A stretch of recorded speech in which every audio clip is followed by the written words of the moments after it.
Всегда мечтал побывать на берегу пролива Ла-Манш, чтобы насладиться свежим морским воздухом, полюбоваться красотами прибрежных скал, насладиться шумом морского прибоя и неповторимыми закатами солнца. Все это воплотилось в реальность во французском городке Этрета. Если вы будете в центре Нормандии Руане, о красотах которого я рассказал в своем предыдущем видео, то обязательно потратьте пару часов, чтобы приехать на побережье Ла-Манша. Дорога к морю очень привлекательна.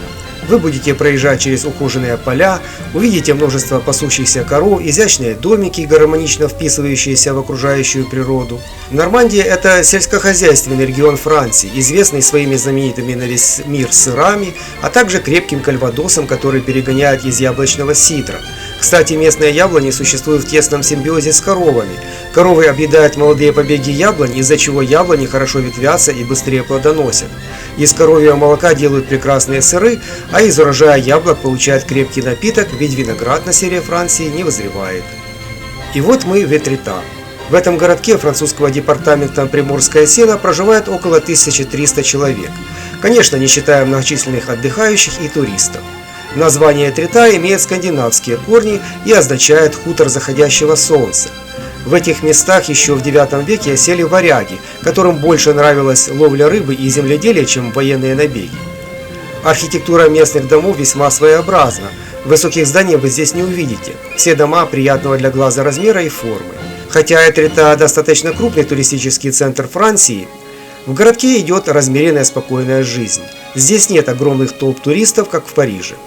Кроме тех, кто приехал на экскурсию, никто никуда не спешит. Местные жители, занятые обслуживанием отдыхающих, те же наслаждаются отдыхом. Периодически слышен крик чаек, и вы понимаете, что океан совсем близко. До него по главной улице городка нужно шагать прямо не более 10 минут, так что не заблудитесь. И вот мы на берегу Ла-Манша. Боже, как красиво! Это нужно видеть и чувствовать. Небольшую бухту пляжа окаймляют живописные прибрежные скалы. В горных породах вода и ветер образовали многочисленные нерукотворные арки. Берег Этрета расположен на алебастровом побережье, сложенном из известняковых пород. В прошлом Этрета была маленькой рыбацкой деревушкой, но в начале XIX века удивительные местные пейзажи открыли для себя художники-импрессионисты, композиторы и другие творческие личности. За вдохновением сюда приезжали знаменитые писатели и художники. Скромный городок превратился в фешенебельный курорт с театром и казино. Писатели Дюма, Гюго, Мопассан подолгу жили тут, а художники прославляли город в своих картинах. На левой стороне пляжа главная достопримечательность города, которую не раз изображали на своих картинах известные художники. Огромная белая скала с аркой, выдающаяся в океан. Мопассан сравнил ее со слоном, погрузившим свой хобот в море. Во время отлива около этой скалы, на камнях, поросших зелеными водорослями, местные жители и туристы собирают устриц.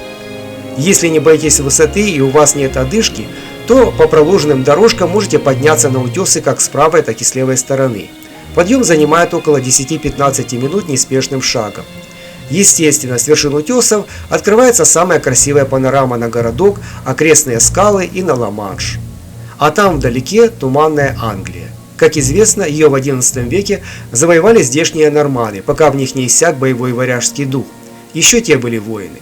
Сейчас же местные жители вполне доброжелательны. В левой скале есть небольшая пещера, через которую во время отлива раньше можно было попасть на пустынный пляж, но в целях безопасности для туристов проход закрыли решеткой. Рядом с аркой, недалеко от берега, стоит скала, выступающая из воды как обелиск или как игла. Она возвышается над морем на 51 метр. Дальше можно увидеть очередную арку, еще более грандиозное творение ветра и волн. Если подходить к ней по верхней тропе, то на одном из утесов можно найти тесную пещерку, которая называется «Комната Дев». Прогуливаясь вдоль пляжа Этрета во время отлива, нужно обязательно посмотреть расписание приливов. Оно всегда висит у спуска на пляж. Там же есть предупреждение о том, что, отправляясь на прогулку по берегу, запас времени на обратную дорогу должен быть не менее 4 часов. На здешнем пляже крупная галька. По ней не так уж легко выбраться из воды, особенно когда назад тебя тянет отливная волна. Самая высокая температура воды бывает в августе, чуть ниже 20 градусов, так что не избалованные южными морями люди вполне могут купаться. Конечно же, рядом на берегу парусные катамараны, лодки и прочая пляжная утварь. В Этрета также есть гольф-клуб с полями, расположенные прямо над морем. Как говорится, все для вас за ваши деньги. На правом утесе расположен знаменитый сад Этрета с интересными фигурами в современном стиле, созданный в 1903 году. Этот сад находится в списке великих садов мира. Он был реставрирован в 2016 году. Но в сад нам попасть не удалось, поскольку поджимало время. На том же утесе стоит часовня в память погибшим морякам. Для тех, кто увлекается историей, сообщу, что в Этрета имеется памятник пилотам-неудачникам Шарлю Ненсажери и Франсуа Кали. Они в 1927 году на одномоторном биплане «Белая птица» пытались совершить первый беспосадочный перелет из Парижа в Нью-Йорк, но, увы, к месту назначения не долетели.